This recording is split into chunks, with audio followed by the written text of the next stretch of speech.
Сәлеметсіздер ме, құрметті достар. Бүгін біз сіздермен өте ерекше, әдемі, жапырақтары көздің жауын алатын филодендрон биркин туралы айтатын боламыз. Филодендрон биркиннің күтімі қандай деген сұраққа жауап беретін болсақ, бұл гүлдің күтімі өте оңай, капризный емес, әр гүлде өсіруге болатын өте керемет гүлдің бірі. Қараңыздар, жапырақтары қандай көздің жауын алады.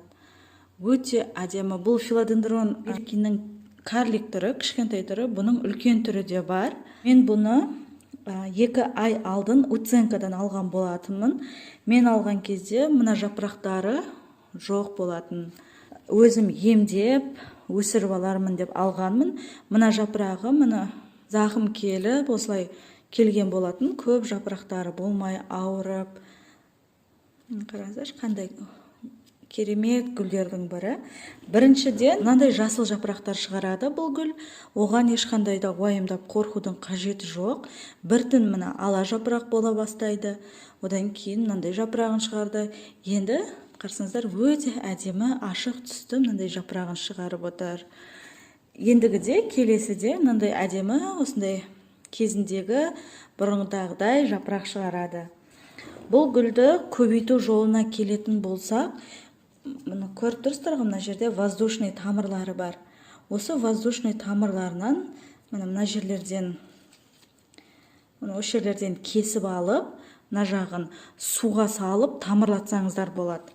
Мына жақтан сонда бұтақтап кус болып шығатын болады. Мен бұған әлі тимеймін. Мына жерден 2-3 жапырақ шыққаннан соң барып солай қырқуға тура келеді. Себебі осылай былай өрмелеп жоғары қарай шығып кете беретін болады. Сол себепті бұны жасартып, мына жерден кесіп, суға салып, мына кішкентай тұрған тамырлары одан әрі қарай суда тамырлайтын болады. Ал мына тошка ростасы ретінде кессеңіздер, мына жақтан мынандай болып куст болып, мына екінші бұтағы мына жақтан шығып тұр ғой, мына жерде мына 2 жерден шыққан. Осы сияқты жанынан деткаларын жіберетін болады. Күтіміне келетін болсақ, өте жарық сүйгіш. Осындай ала жапырақтың барлығы жарықты өте жақсы көреді.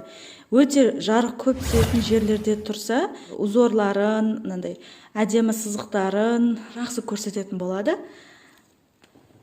Ала жапырақтың барлығы жарықты жақсы көреді. Ал су құюға келетін болсақ, суды міндетті түрде осылай қолды батырып топыраққа. Мына топырақ егер ылғалды болса, құймайсыз. Менде сәл ылғалды, мен бүгін құймаймын. Бұл гүлдің суды өте қатты шылқылдатып құя беруге болмайды. Суды қатты жақсы көреді деп айта алмаймын. Топырағы жартысынан төмен қарай кепкенде, қолыңызды салып көрген кезде ылғал тимесе, сол кезде құйсаңыздар болады суды. Мен үнемі айтамын, гүлдің жауы су деп, гүл екен деп суды құя беруге болмайды. Әсіресе осындай горшоктағы бөлме гүлдеріне, үйдің гүлдеріне суды жақсылап күніге құюға болмайды. Себебі бұл мынандай кішкентай ғана горшокта тұрады, суды ешқайда да ағызып жібере алмайды. Сондықтан да үнемі суда тұрғандықтан топырақ ылғалды болып тұрса, тамыры шіріп, грибковый аурулар болуы мүмкін. Тағы да бір айта өтетін мәселе, кез келген гүлге қатысты. Кез келген гүлде мынандай бір жаңағыдай мынандай жапырақтары сарғайып, қурап, жапырақтарында бір өзгерістер болып жатса, міндетті түрде тамырын ашып қараңыздар. Менде каналымда бар гүлдерді емдеу, гүлдерге топырақ дайындау деген. Соны кіріп көрсеңіздер болады. Каналда өте көп ақпаратты айтып көрсетемін.